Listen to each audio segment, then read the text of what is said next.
I bow to all the seekers of truth. It's very nice to come back to Australia for the second time. And last time, I could not come to Perth. I did not know that it was such a beautiful city with such beautiful spiritual vibration. What Lyndall has talked to you or Dr. Warren has told you is the knowledge of the roots. Now what we know through science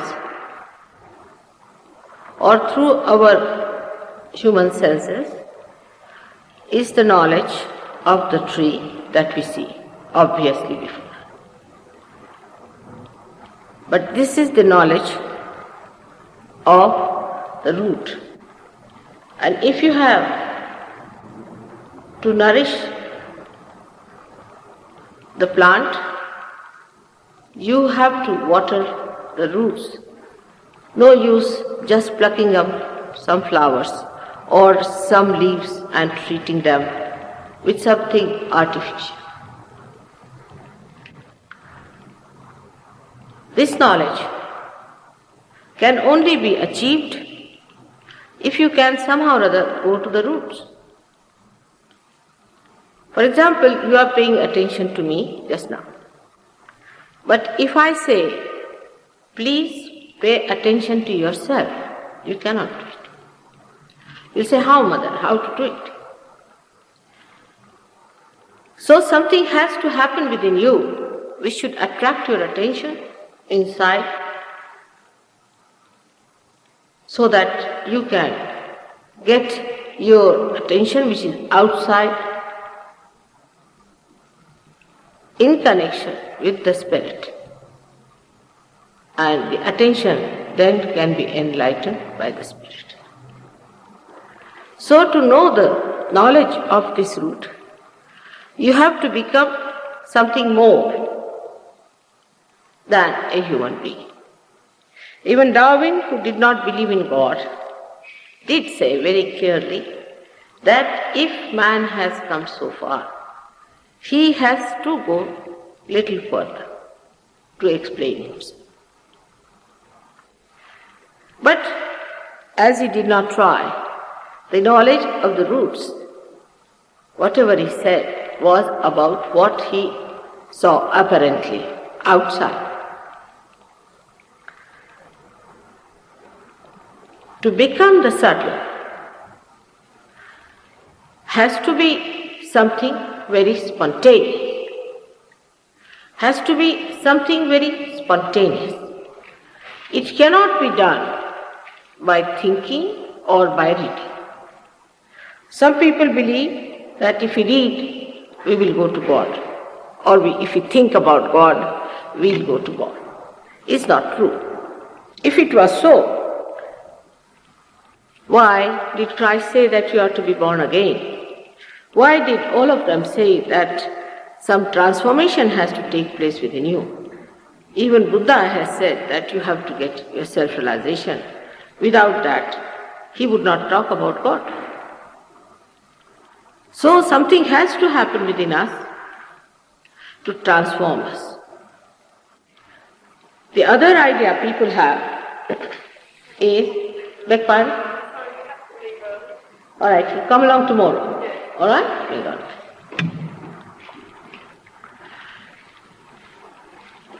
So something has to happen within us which is spontaneous.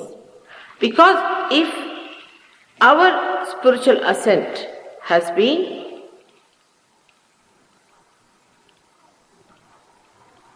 the result of a living process, the further movement has to be living again. So we have to understand, first point, logically we should understand what we should expect about self-realization, that it has to be spontaneous. You cannot work it out. You cannot become. You became human being spontaneously from amoeba stage to this stage. And if you have to become something more, it has to be spontaneous by the force which resides within you.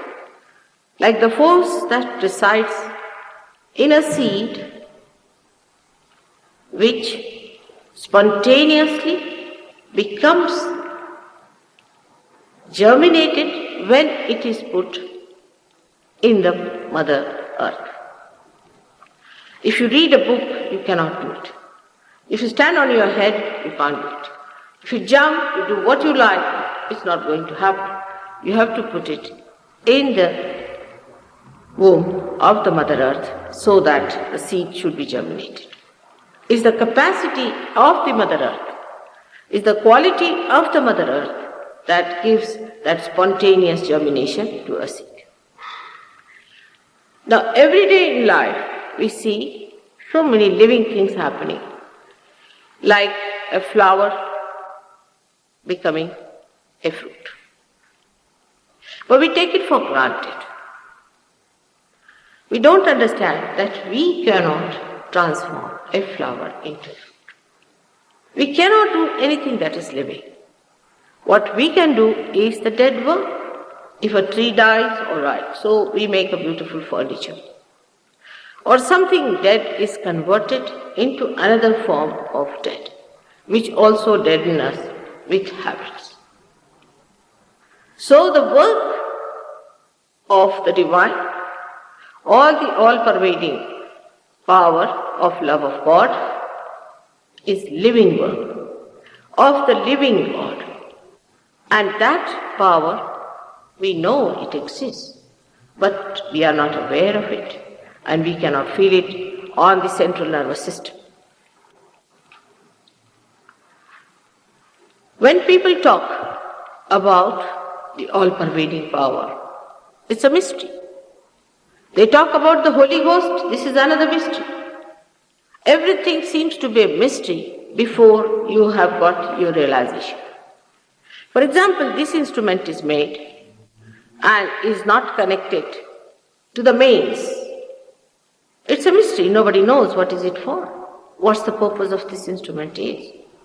But once it is put to the mains, you start seeing how fantastic it is, how tremendous it is. One can't believe when they say that in Sahaja Yoga you receive all these powers of your own. One can't believe it, because they think, how can it be possible? But for your information, you are a fantastic being made by God. And this is the instrument that is lying within you in a subtle form. Now when I am talking to you, you have to know one more thing, that you should keep an open mind to listen to me, like a scientist does. It's a hypothesis for you and it's truth for me. All right. If it is proved to be truth for you, then you should go forward with it and try to understand how the truth is being established logically within you. At the very outset, I have seen people have doubts about the divine. They start asking, Mother, how is it possible that we can get it so easily? How one can get realization so easily? We have to do cleansing, we have to suffer, we have to do this. Perhaps you do not know that when we use an electric switch, we do not think what has gone in the history, what people have suffered in the history in creating that little switch. It has taken ages for this switch to come up, to discover the electricity, the working of it, and the whole development of electrical appliances till we got to the switch. Now we only know we have to switch on and we get the lights. But when I say that you don't have to do anything else, You are not to suffer. You must know somebody has suffered for you on the cross. Somebody has done the cleansing part of it. And you cannot cleanse yourself unless and until you are out of it. If you have to cleanse your car, you have to get out of it. That is why, first of all, you must get your self-realization, the light of your being, the purpose of your life, the absolute. She has already explained to you the chart, that is the instrument, the subtle instrument that is within you. Now here the chart is showing you all the different centers, but these centers are manifested also in the gross as plexuses. We have first of all the Muladhara chakra. This chakra is the center which controls actually the pelvic plexus, through which all our excretion takes place. Is a very important center. Muladhara means the support of the root. Is the support of the root. Is the center of the support of the root. Is a very, very important center because this represents our innocence.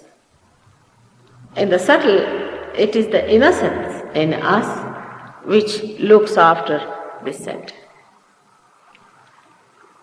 Through our ignorance or through our naiveness, we lose our innocence. But actually innocence can never be lost, only it is tarnished or covered by our stupidity maybe, by our wrongdoings to ourselves. It exists all the time, and when the Kundalini rises, which is above that, which is coiled up into 3.5 coils, this chakra becomes aware of itself. The deity of innocence within it gets awakened and one starts feeling the innocence within one personality. The Kundalini itself, this residual power of desire, is placed in the triangular bone. The triangular bone is the bone called as sacrum. It's a Greek word meaning sacred. So the Greek knew that this triangular bone contained something sacred. And when I went to Greece and asked them, how is it you call it sacred? They said there has been a report, Indo-Aryan report, much before Alexander, where we came to know about this bone, that it is a sacred bone and it has a special power within it. Now this Kundalini is a power which is the pure desire. This is the power of pure desire. While the other, if you see the blue line, the left side power within us, which starts from the right at the back and goes to the left, is the power of desire, but not pure desire, because this can be made impure. And all other desires, but the desire to be one with the divine, are corruptible, can be wrong, can be confusing. As you know, in economics, it is said that no desire is satiable in general. Because you want to buy a house, you want to buy a car, then you want to buy that and buy another thing. You are never satisfied with matter.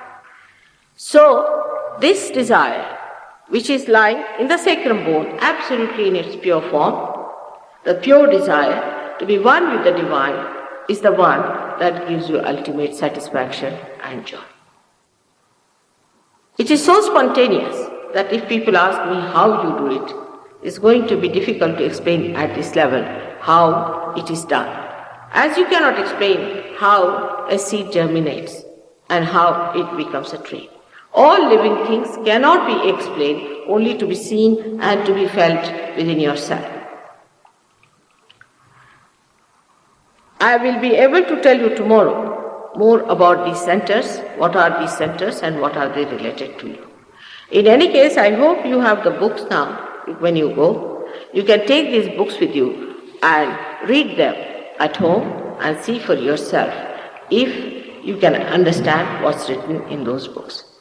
But here today, as an introduction, I would like to tell you certain questions always people have in their mind. For example, there have been many fake gurus coming from India, and they have been enticing many people abroad. And most of the newspaper people ask me about them. So I have to tell that you, of course, can blame these fake gurus. No doubt that they are sinister, they have been devilish, they have been money-oriented, I agree. But also that a seeker has to use his brains and must understand what he is seeking. If he just blindfolded go to these gurus, then what can one do about it? It's very sad because they are so naive. They must understand what we are seeking, what we are expecting, and what should happen to us. Now, some people don't understand that you cannot pay for God. You have not paid anything for becoming a human being. He doesn't understand money. Money is created only by human beings. God has not created money. He doesn't understand money at all. You cannot purchase God. You cannot purchase this knowledge. You cannot purchase your realization.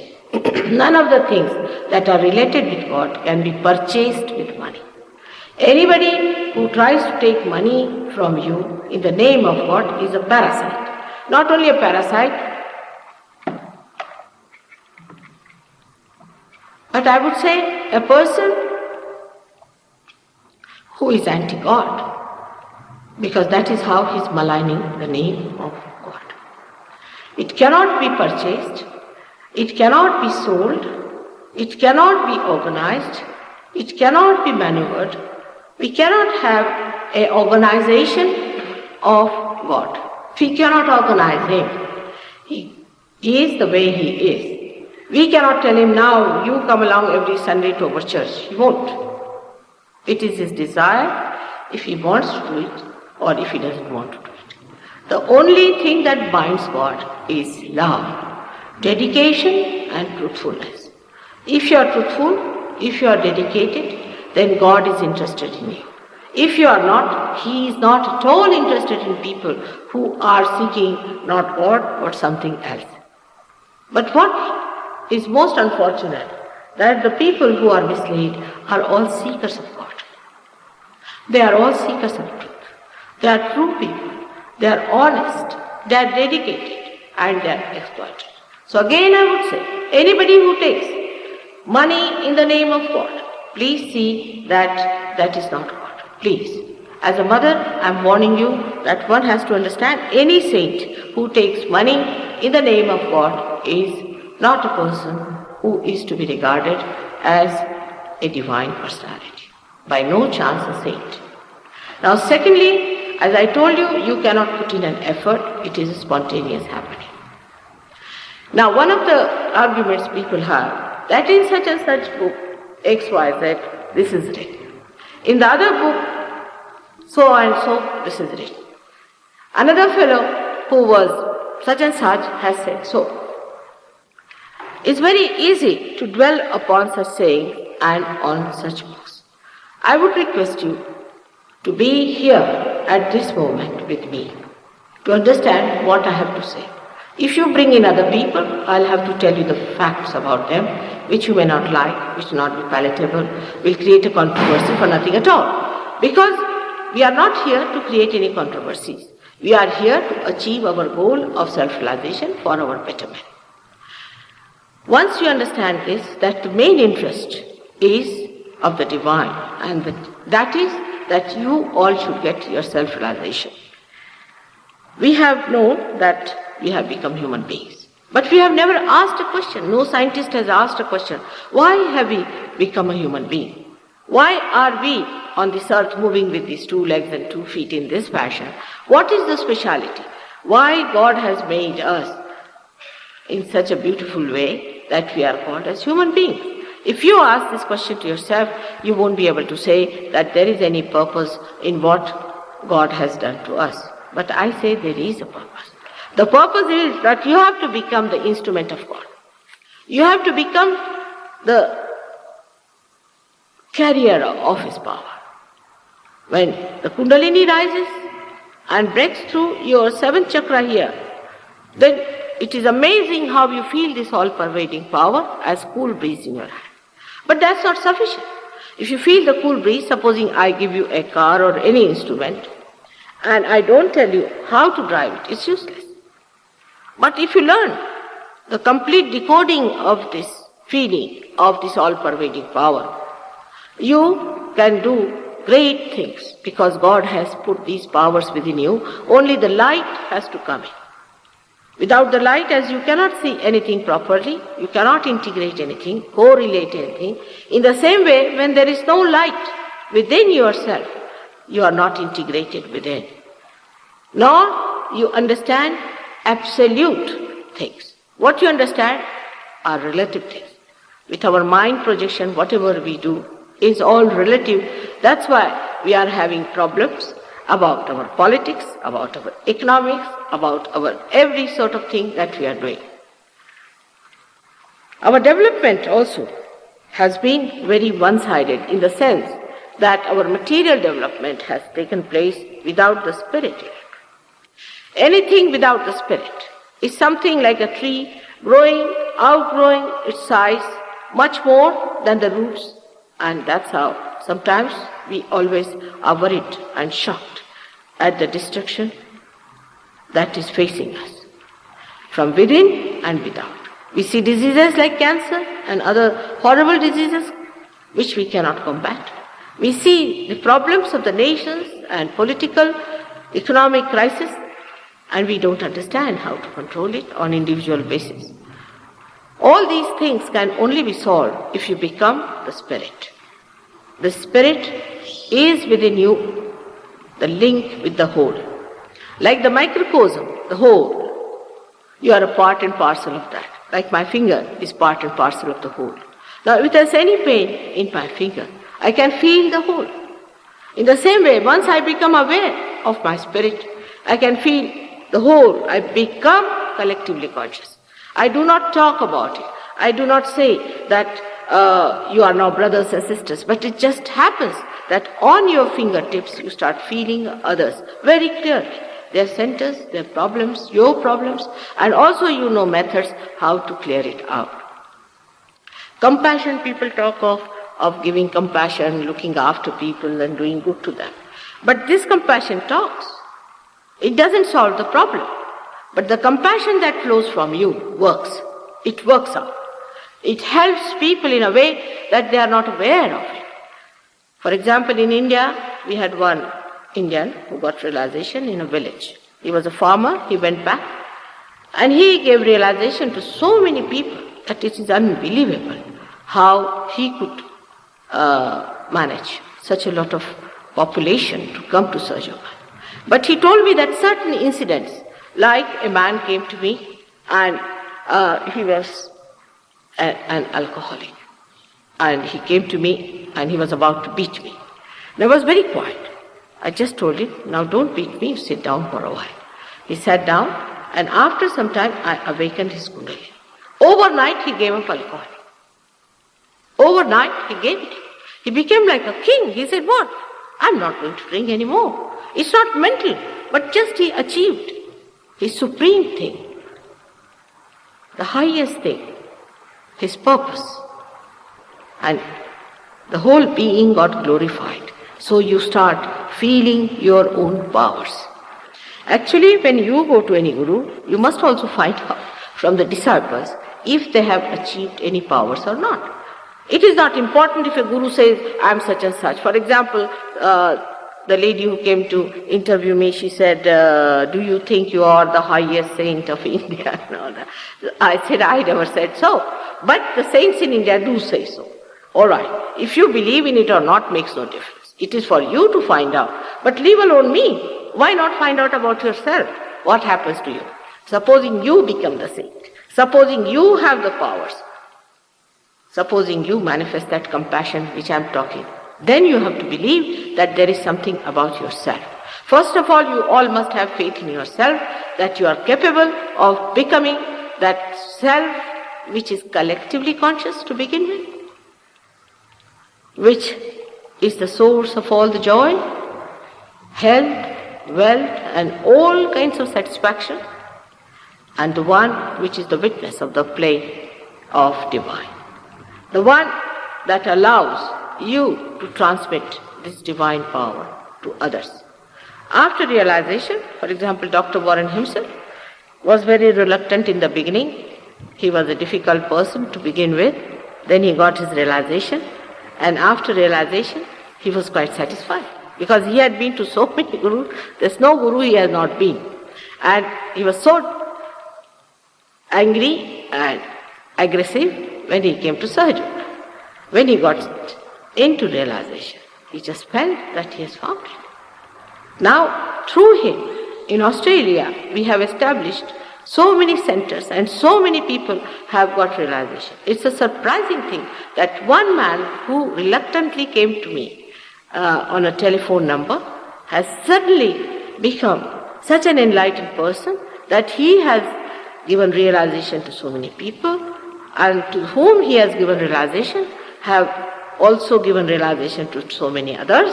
Apart from that, they have cured diseases like cancer and all kinds of serious diseases we talk about. It's a fact. For this you cannot pay. That's one thing for sure. You cannot pay for it. It's all free. As this nature is free to give you everything that is essential and vital within you. In the same way, this knowledge has to be without any effort. Supposing if we have to learn about breathing, going to a library, how many of us would suffice? It is so vital that it has to be the easiest, the simplest, and everything that is living is so simple that we don't also bother to think about it. We take all this for granted. The subject is very wide. It has many aspects and dimensions. First, when the Kundalini rises, it crosses through this center, which is called as the Agya Chakra, which is the chakra of our Lord Jesus Christ. Tomorrow I'll be telling you the names of all the deities who reside on these centers. Now it is difficult for a scientist to accept that there are deities who are sitting on these chakras. But Socrates and Confucius, who were such ancient people, have talked about these gods, that we have to keep them pleased and you have to keep them all right. But those realized souls perhaps did not know. That's not easy to convince human beings who are not realized souls about these deities being within you. And they are all just waiting there. As soon as the Kundalini rises, you start manifesting your grandeur, your great personality that awaits you. This is something not fantastic to me, because I have seen thousands of people getting realization. Thousands of them feeling the cool breeze. Thousands of them transforming. Another thing one has to see in a person, in a guru, when you go to a guru, that is this the man giving any transformation to another person? Here they are smuggling, they are telling lies, they are killing people, and they have a guru. How can you have a guru when you are doing all these anti-God activities? All kinds of anti-God activities they are doing. They are hot-tempered, they are liars, they are intriguers, all sorts of things they will be doing, and they will be saying that we have a guru. What's this of such a guru who allows you to do all these things? It's better not to have such a guru who allows you to do that. Secondly, a guru, if you have a real one, he has to look after your health, minimum of minimum. But if you go to a guru and if you get epilepsy, or if you go to a guru and you get a bad head or some sort of a headache, then he says, all right, these are your sins, you better suffer. So one should ask a question to such a guru, that then why are you there? Why are we paying you for? If you can't even look after our health, what are we paying you for? There could be a guru who can teach you something like, he'll say that I'll make you fly. So you must ask the guru to fly himself. If the guru can fly, then you pay him. What's the use of paying a guru who just says, you can fly? All right, you give me 6,000 pounds, I'll make you fly. Better ask the guru to fly and see that he flies. But people are so identified with the gurus that despite they become absolutely bankrupt, finished, gone cases, Still they stick on to these gurus because they are mesmerized. They don't want to have their own self-realization. They don't want to have their own powers, but they want to abide by the so-called powers of their guru and all these things. They become absolutely hopeless cases, gone cases, good for nothing, lost people. But still they'll stick on to these people and will continue with it till they are perished as useless cabbages. It's a very common thing I've seen of some of the people who teach that you must starve now, you must starve. And the guru eats well, but all the disciples are starving and suffering. There's one thing more in Sahaja Yoga, you are not supposed to suffer anymore. There's no need to suffer. Christ has suffered. He suffered for us. Now no more suffering is needed for any one of you. Tomorrow I'll tell you how when Christ is awakened, you can feel your so-called karmas and your so-called egos and all that just are sucked in. Here, as you will see, an ego is created with this right side power called as the Kriya Shakti, is the power of action. And when it moves further and further and touches the other side, which is the super ego, then in the center here on the fontanelle bone area, a calcification takes place. And when that happens, you develop your I-ness. You become I, Mr. Second I, Mr. Third I. Now this is like an egg, we can say, which has to be transformed into a bird. In Sanskrit, a realized soul is called as Vijaha, means twice born. And also a bird is called as twice born. In the same way, a human being, which looks so insipid, so boring, so useless, sometimes he also condemns himself for nothing at all. Sometimes you find him so bombastic, so egoistical, so horrible, so aggressive. All these people are nothing but these little eggs. Only thing what one has to do is to transform them into the bird. The bird that is a free bird, which understands what is wrong with you, what is wrong with others, and how to correct yourself. Because the spirit is the master, is the guru. Your spirit is your master. You are your own master. You become your own master and you start understanding everything one by one. I am just your mother. I'll decode for you. I'll tell you what is what is this. Once you understand that and you start finding it out, you yourself will be amazed that not only that you can cure yourself, you can raise your own kundalini, you can work it out on yourself and keep your transformation moving further and further, but you become entitled, endowed with powers that you can give realizations to others. You can do all these things by yourself. And it is such a remarkable thing which must be achieved. Because if you see the condition of this world today, it is in a very big mess. I don't know if people understand it, what we are facing. We are just like the tree, as I told you, which has lost its roots. And any time we can be destroyed. It is very important today that all of us must seek and find the Spirit. Everybody who has told this, they were not liars. They are not telling us wrong things. Traditionally, everyone has said the same thing. Now, these gurus can also start some untraditional stuff, and people believe it because it is something new. This is the higher evolution of a person where you arrive at a point where you become the witness of the play of the whole game. For example, a thought rises and falls off. Another thought rises and falls off. Between this thought, there is a little space, and this space is the present. Why? We live in the present or the past. But we live in the present. We don't live in the present, but we live in the future or in the past. Now, the past doesn't exist because it's over, and the present doesn't exist at all. So our thoughts are all the time moving like that. If somehow you can stop yourself at the point that is the present, then you start enjoying the dynamics of every moment which you live. And that's what is achieved through Kundalini awakening. As I told you, this subject matter is very great.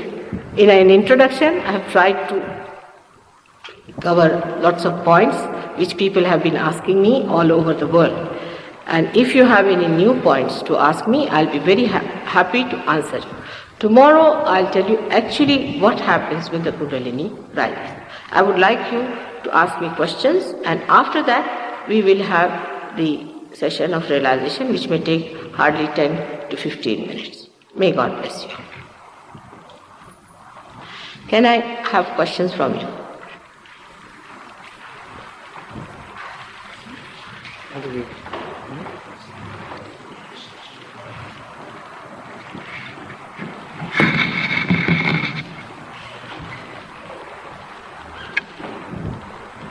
You have a question? Anyone with questions? This is the best way to open the talk. Did you say the mind is the spirit? Did you say the mind is the spirit? No. Tomorrow I'll tell you the difference, but if you want, I'll tell you. Mind and spirit are two different.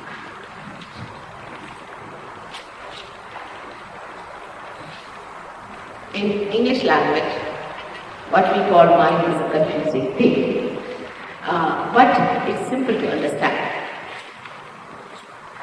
Now here you see is an institution which looks like a blue balloon in the head. That is the mind. It is created by the action of the power of desire, which we call in psychology as superego, which is the result of all our conditioning, is the mind. You can call it manasa. In Sanskrit language is manasa. Now on the right side, the yellow colored line you see ends up into another yellow colored institution, is a result or a byproduct of our activity, physical and through our brain, which we call as mental. This creates an institution called ego. So we have got superego as well as ego. Supposing you tell somebody, don't do like this, it is not to be done, you have to be disciplined like that. Then if you go too much with it, then conditioning takes place in a person. And these conditionings are expressed as a balloon there, which is a byproduct of conditioning. And the another one is the byproduct of our activity, which is mental as well as physical. So we have two things. One is the manasa, is mana. I don't know, in English it is called as mind, but it is confusion because they call a mental case to a madman. And when you work through your brain, they call it a mental activity. So I would suggest that if the confusion has to be understood properly. What happens? A man who works through his brain too much gets a heart attack. It's surprising, he should get something wrong there, but no, he gets a heart attack. A man who works for the future through his mental capacity gets a heart attack. He is a balance. And the man who works with his emotions too much gets this brain which is degenerated. So you call it mental. So because of this, the confusion is there. Because of the balance, it's a private that in a mental hospital, you don't need anything to find out about heart, like cardiograph and all that is not needed because a mental case never gets a heart attack already. So because of this confusion, people call a mental case to a person who actually uses his emotional side. So for all our purposes, we use a pure word called superego and ego. Now apart from that, we have got spirit, and the spirit is in the heart. It is the reflection of God Almighty. Another thing we have got down below is the Kundalini. Kundalini is the reflection of the Holy Ghost, and Holy Ghost is the all-pervading power of God's life. So that's how we have these four things separated. Another thing we have got, which is the attention, which is sustained by our memory. So now you understand we have a heart, we have an ego and superego, and we have got that power which is sleeping, which is to be awakened within us. which is called as Kundalini. In the Bible also it is said that I will appear before you like tongues of flames. And what you see really are these centers when they are enlightened. They look like tongues of flames of different colors as shown in the picture. But ultimately, the 1,000-petal lotus here has many colors, all the 7 colors of the rainbow. I hope it is clear to us. So far, our spirit has not come into our attention.